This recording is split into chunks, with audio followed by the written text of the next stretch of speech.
Hello guys, ഞങ്ങൾ കൊളംബസിൽ യമനി റെസ്റ്റോറൻറ്റിൽ വന്നിരിക്കുകയാണ്. അപ്പോൾ ഒരു ട്രേ ഫോർ 2 എന്ന് പറഞ്ഞിട്ടൊരു ഐറ്റം അവിടെ പറഞ്ഞു. ഞങ്ങളപ്പോൾ പല ഐറ്റംസും വരും. നമുക്കത് നാൻ പോലെ ഒരു ബ്രെഡ് വന്നിട്ടുണ്ട്. പിന്നെ ഇത് ലാംബ് ഫഹ്സ എന്ന് പറഞ്ഞിട്ടൊരു ഐറ്റമാണ്. സൂപ്പർ ടേസ്റ്റാണ്, മസ്റ്റ് ട്രൈ. ഓക്കെ, കൊളംബസിൽ ക്ലീവ്ലൻഡ് അവന്യൂവിൽ.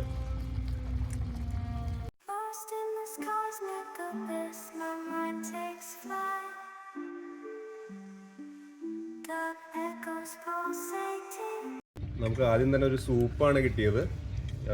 ഭയങ്കര രസമുള്ളൊരു മീറ്റ് വേവിച്ച ഒരു സൂപ്പാണ് ബേസിക്കലി. അതിലേക്ക് നമുക്ക് ആഡ് ചെയ്യാനായിട്ട് അങ്ങനെ ഒരു തക്കാളിയും കൊറിയാണ്ടറൊക്കെ ഇട്ടിട്ടൊരു മിക്സ് ഉണ്ട്.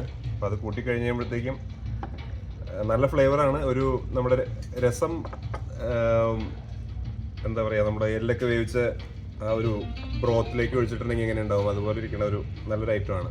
ഓക്കെ, അപ്പോൾ ഞങ്ങൾക്ക് കുറേ ഫ്രീ ആയിട്ട് വെള്ളത്തിൻ്റെ കുപ്പിയൊക്കെ കിട്ടി. അപ്പോൾ അതൊക്കെ എടുത്ത് പൊട്ടിക്കാൻ ധൈര്യമില്ല. ഇത് ഇനി പൊട്ടിച്ചാൽ പൈസ കൊടുക്കേണ്ടി വരുമെന്ന് അറിയില്ല. എന്തായാലും ഒരു ലെമൺ മിൻറ്റ് ഓർഡർ ചെയ്തിട്ടുണ്ട്. അപ്പോൾ അതൊന്ന് ട്രൈ ചെയ്ത് നോക്കാം. എങ്ങനെയുണ്ട്? നല്ലതാണോ? അനു ഇപ്പോഴും പച്ചവെള്ളത്തിലാണ്. Sharing is caring. അങ്ങനെ എങ്ങനെയുണ്ട്? നല്ലതാണോ? ഒരു ഫിസ് വേണമെന്ന് പറഞ്ഞല്ലേ കുറച്ചുകൂടെ? ഇതിന് പറ്റിയതാണ്. ഓക്കെ, നമ്മുടെ കറി തീരാറായി. എന്നിട്ടും ഇതിന്റെ തിളയ്ക്കൽ ഇതുവരെ തീർന്നിട്ടില്ല. ഈ കല്ലൊരു പ്രത്യേകതരം യമനി കല്ലാണ്. ഇതില് തീ ഒരിക്കലും കെടാത്ത ഒരു കനലെപ്പോഴുമുള്ള ഒരു കല്ല്. ഓ, ലുക്ക് അറ്റ് ദാറ്റ്. ചിക്കൻ ഹനീത്, ലാംബ് ഹനീത്. അനുദയ റെഡിയാണ് അറ്റാക്ക് ചെയ്യാനായിട്ട്. ഒരു ട്രേ ഫോർ 2 ആണ് നമ്മൾ പറഞ്ഞത്. ഇപ്പോൾ ഒരു 3 ആളുകളാണ് ഒരു ട്രെയിനെ അറ്റാക്ക് ചെയ്തുകൊണ്ടിരിക്കുന്നത്. അത്യാവശ്യം ക്വാണ്ടിറ്റി ഉണ്ട്, 3 ആൾക്കാർക്ക് കഴിക്കാനുള്ള. നമ്മുടെ ബിരിയാണി പോലെ അല്ലേ? ബിരിയാണി റൈസ്, മന്തി റൈസ്, തന്തൂരി ചിക്കൻ. ഈ ലാമ്പ് ഇതിനിങ്ങനെ ഉതിർന്ന് ഇങ്ങനെ വരുന്നുണ്ടോ?